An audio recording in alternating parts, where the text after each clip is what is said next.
जब बाप मंत्री हो तो डर काहे का हो। ये बात इसलिए क्योंकि मंत्री के बेटे ने एक शख्स की पिटाई की और यहाँ तक कि महिलाओं से बदसलूकी तक कर डाली। ये सिर्फ एक आरोप नहीं, डीग के गांव की खुली बगावत है। आपको बता दें कि गृह राज्य मंत्री जवाहर सिंह बेढ़म के बेटे मनु सिंह पर डीग जिले में सत्ता के दुरुपयोग, मारपीट और महिलाओं से बदसलूकी के गंभीर आरोप लगे हैं। आरोप इतने बड़े हैं कि पूरा गांव सड़क पर उतर आया है और इंसाफ के लिए महापंचायत बुलानी पड़ी। ये पूरा मामला डीग कोतवाली इलाके का है। निगोही गांव के रहने वाले देवेंद्र सिंह पिछले काफी समय से अपने घर के बाहर लगे विद्युत पोल को हटाने की मांग कर रहे थे। देवेंद्र का कहना है कि उन्होंने कई बार गृह राज्य मंत्री जवाहर सिंह बेढ़म के सामने अपनी समस्या रखी, लेकिन कोई सुनवाई नहीं हुई। 23 दिसंबर की शाम देवेंद्र सिंह आखिरी उम्मीद लेकर मंत्री के घर पहुंचा। यहाँ पर देवेंद्र और मंत्री पुत्र मनु सिंह के बीच कहासुनी हो गई। आरोप है कि इसी दौरान मंत्री पुत्र और उनके साथियों ने देवेंद्र के साथ मारपीट की और उनकी गाड़ी पर पथराव किया। लेकिन इसके बाद कहानी ने अलग मोड़ ले लिया। मंत्री आवास पर तैनात सिक्योरिटी गार्ड ने देवेंद्र सिंह के खिलाफ राजकार्य में बाधा का मुकदमा दर्ज करा दिया। पंचायत का आरोप है कि ये शिकायत मंत्री पुत्र के दबाव में जबरन दर्ज कराई गई है। ग्रामीणों का आरोप है कि मुकदमा दर्ज होने के बाद मंत्री पुत्र पुलिस को साथ लेकर देर रात देवेंद्र सिंह के घर पहुंचा। आरोप है कि घर में मौजूद महिलाओं के साथ गाली गलौज की गई, बदसलूकी की गई और पूरे परिवार को डराया गया।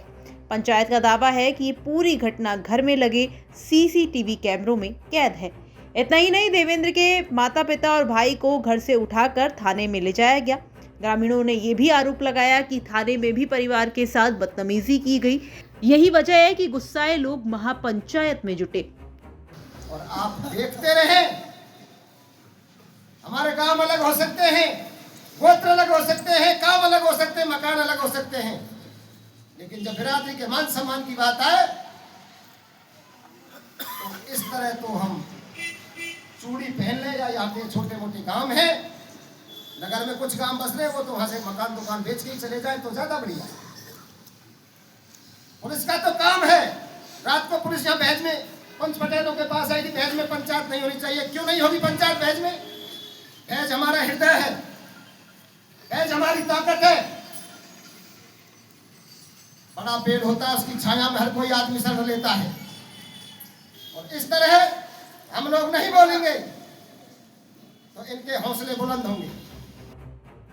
सामाजिक कार्यकर्ता मनुदेव सिंसनी ने आरोप लगाया कि पिछले 2 सालों से मंत्री का पुत्र इलाके में दबंगई कर रहा है और लोगों को परेशान कर रहा है।